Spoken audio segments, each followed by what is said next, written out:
Everyone, welcome to my YouTube channel. और आज हम फिर से आ गए हैं पार्ट नंबर 2 नीलम परी। जैसे कि मैंने लास्ट वाली वीडियो में ये हमने पूरा समझाया था। हम बच्चे हैं सबसे अच्छे, इनके क्वेश्चन आंसर मैंने करवाए हैं। अब मैं हमेशा एक एक चैप्टर आपके साथ शेयर करूंगी, उसके चैप्टर को समझाऊंगी। आपको ट्यूशन की भी ज़रूरत नहीं पड़ने वाली है, क्योंकि मैं आपके लिए लेके आई हूँ बहुत अच्छे वीडियो, जिसमें मैं आपको प्रॉपर चैप्टर भी समझाऊँगी, पढ़ाऊंगी और उसके साथ में उसके क्वेश्चन आंसर भी करवाऊंगी। तो चलिए स्टार्ट करते हैं हम पार्ट नंबर 2 नीलम परी। तो ये बहुत ही अच्छी सी कहानी है। तो पहले हम इसकी कहानी सुनते हैं, फटाफट से हम इसकी कहानी सुनते हैं। आप ध्यान से मेरे साथ साथ कहानी सुनिए, ठीक है। एक परी थी, उसका नाम नीलम था। वह बहुत सुंदर थी। उसके पास एक जादुई छड़ी थी, यानी एक परी थी जिसके पास एक जादुई छड़ी थी। उसका नाम क्या था? नीलम। उस छड़ी से नीलम परी मनचाहा काम कर सकती थी। उसके पास जो छड़ी थी ना, वो ऐसे छड़ी घुमाती और जो भी काम ऐसे चाहती वो हो जाता था। नीलम परी बहुत दयालु थी। वह सबकी मदद करती थी। हमेशा सबकी मदद करनी चाहिए ना। अगर नीलम परी सबकी मदद करती थी, इट मीन्स क्या है कि वो बहुत अच्छी थी, ठीक है। एक दिन नीलम परी उड़ती हुई अपने बगीचे के तालाब के किनारे पहुंच गई। वहाँ पर एक अकेला बच्चा रो रहा था। नीलम परी उसके पास गई और उस बच्चे से अब उसका नाम, वह रोने का कारण पूछा कि बोला कि आपका नाम क्या है, आप क्यों रो रहे हो? तो बच्चे ने कहा मेरा नाम मिंटू है। क्या नाम है बच्चे का? मिंटू। मैं अपने भाई बहन के साथ मेला देखने जा रहा था। रास्ते में मुझे ये सुंदर बगीचा दिखा। मतलब ये जो बच्चा है अपने भाई बहन के साथ में मेला देखने गया था, लेकिन उसको एक बगीचा दिख गया। बगीचा यानी कि गार्डन, इंग्लिश में बोलते हैं गार्डन, लेकिन हिंदी में बोलते हैं बगीचा। मैं अपने भाई बहन को बिना बताए इस बाग में आ गया और रास्ता भटक गया। देखा, वो अपने भाई बहन को बिना बताए चला गया। तो मम्मी पापा भाई बहन को बिना बताए कहीं नहीं जाना चाहिए, ओके।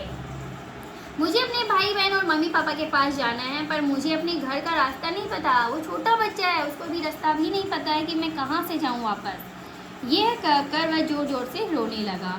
नीलम परी ने मिंटू के सिर पर हाथ फेरते हुए कहा, मैं एक परी हूँ, ये बगीचा भी मेरा ही है। पहले तुम कुछ खा लो, फिर तुम्हारे भाई बहन को ढूंढेंगे और तुम्हारे घर भी चलेंगे। मिंटू ने कई तरह के फल खाए, कुछ फल अपने भाई बहन के लिए भी ले लिए। फिर नीलम परी का हाथ पकड़कर आसमान में उड़ने लगा। कुछ देर उड़ते हुए बगीचे की दूसरी ओर मिंटू के भाई बहन उदास बैठे हुए दिखाई दिए। वे दोनों वहीं उतर गए। मिंटू अपने भाई बहन से मिलकर बहुत खुश हो गया। वे भूखे थे। मिंटू ने उनको फल खाने के लिए दिए, बिना बताए जाने के लिए माफ़ी भी मांगी। दोनों ने उसे माफ़ कर दिया। फिर फल खाए। ऐसे स्वादिष्ट फल वे पहली बार खा रहे थे। फिर नीलम परी ने उसकी छड़ी हवा में घुमाई। वहाँ पर एक उड़न खटोला आ गया। ये देखो, उड़न खटोला उड़न खटोला है नहीं, जो हवा में उड़ रहा था वो भी। सभी उसमें बैठ गए। परी का आदेश पाते ही उड़न खटोला उन्हें लेकर मेले में पहुँच गया। सबने खूब मज़े किए। शाम होने लगी थी, अतः नीलम परी ने कहा, बच्चों अब घर चलना चाहिए। बच्चे उड़न खटोला में बैठ गए। उड़न खटोला मिंटू के घर की ओर चल दिया।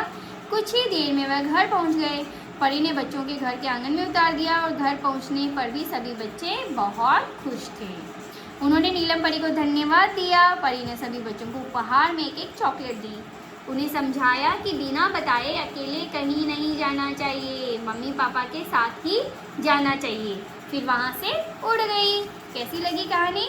और इससे हमें क्या सीख मिलती है? इससे हमें ये शिक्षा मिलती है कि हमें कभी भी बिना बताए इधर उधर नहीं जाना चाहिए।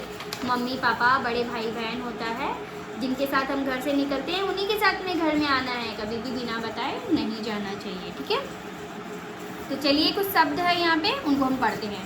नीलम, जादुई, तालाब, जोर, स्वादिष्ट, उड़न खटोला, आंगन, धन्यवाद, चॉकलेट। बताइए, चलिए, क्वेश्चन तो आपको आ ही गया होगा। जब इतनी अच्छी स्टोरी आपने पढ़ी है, कहानी पढ़ी है, अब इनके क्वेश्चन आंसर क्या ही बताऊँ मैं आपको, आप ही बताओगे ना मेरे को। तो चलिए स्टार्ट करते हैं।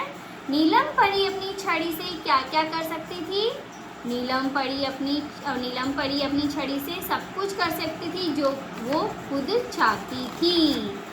देखो ये रहा, नीलम परी अपनी छड़ी से मनचाहा काम कर सकती थी, है ना। अपनी मनचाही सारा काम कर सकती थी।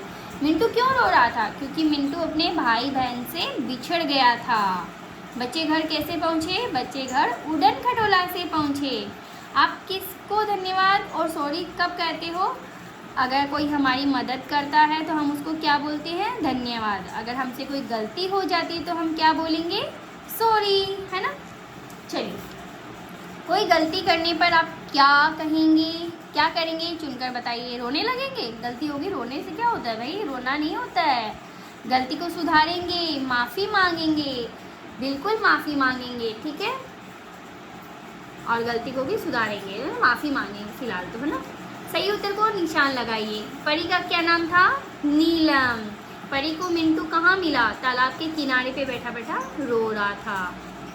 कहानी के क्रम के अनुसार 1 2 3 4 5 लिखिए। परी ने मिंटू को फल दिए, बच्चे घर पहुँचे, परी ने बच्चों को उड़न खटोले में बिठाया, मिंटू रो रहा था, परी ने मिंटू के भाई बहन को ढूंढ लिया। अच्छा, सबसे पहले मिंटू रो रहा था, परी ने मिंटू को फल दिया था, फिर उसके भाई बहन को ढूंढ लिया, फिर उसको उड़न खटोला में बिठाया, फिर घर पहुँचाया, है ना। मिंटू कहाँ जा रहा था? मिंटू मेला देखने जा रहा था। सुंदर बगीचा किसका था? सुंदर बगीचा नीलम परी का था। मिंटू को भाई बहन कहाँ मिले? बगीचे के दूसरी ओर मिले। कुछ वाक्यों में उत्तर लिखिए। चाहिए थोड़े से वाक्य में लिखने हैं, यानी कुछ बड़े शब्द में लिखने हैं, तो चलिए इसका भी हम क्वेश्चन आंसर करते हैं। तालाब के किनारे परी ने क्या देखा? तालाब के किनारे परी ने एक रोते हुए बच्चे को देखा। एक बच्चा रो रहा था। मिंटू कैसे खो गया था? इसमें तो इसका आंसर ओके। मिंटू अपने भाई बहन को बिना बताए भाग गया, वहाँ रास्ता भटक गया और खो गया। परी ने बच्चों को क्या समझाया? परी ने बच्चों को समझाया कि बिना बताए अकेले कहीं नहीं जाना चाहिए। चलिए, बच्चे का क्या नाम था? मिंटू। बच्चा मेला देखने किसके साथ जा रहा था? अपने भाई बहन के साथ जा रहा था। मिंटू घर क्यों नहीं जा पा रहा था? क्योंकि वह रास्ता भटक गया था। अब ये छोड़ देते हैं, इतना नहीं आएगा। अब ये बोल रहा है कि ऊ, छोटे ऊ की मात्रा ऊ, बड़े ऊ की मात्रा ऐसे वाली।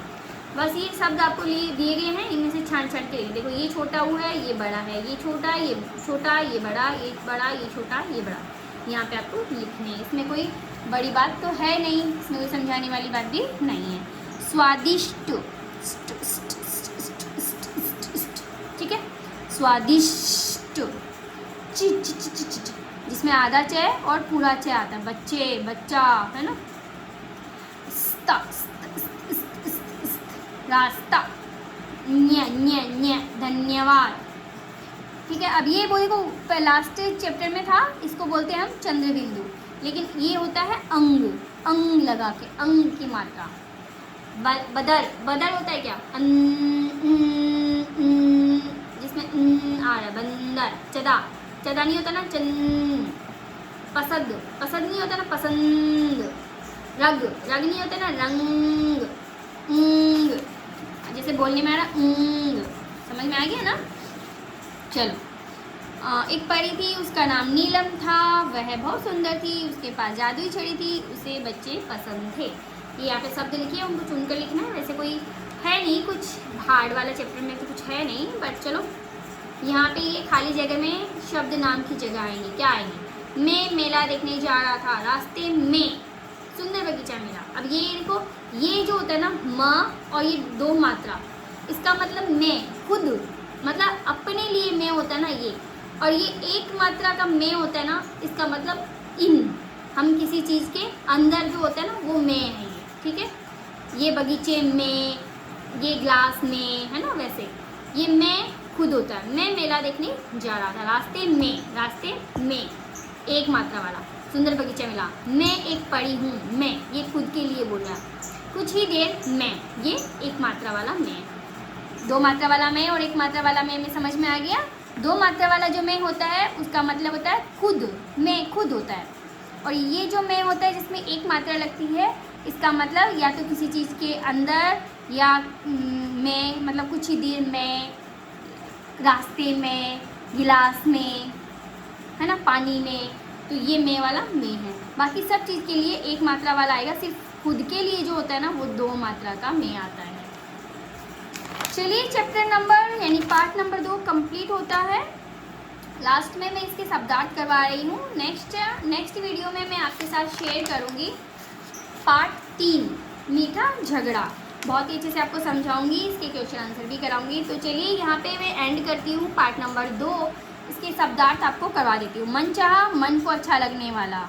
उड़न खटोला, उड़ने वाला खटोला या उड़ने वाला विमान। भटकना, भटकना यानी कि रास्ता भूल जाना। आदेश, आदेश यानी काम करने को कहना।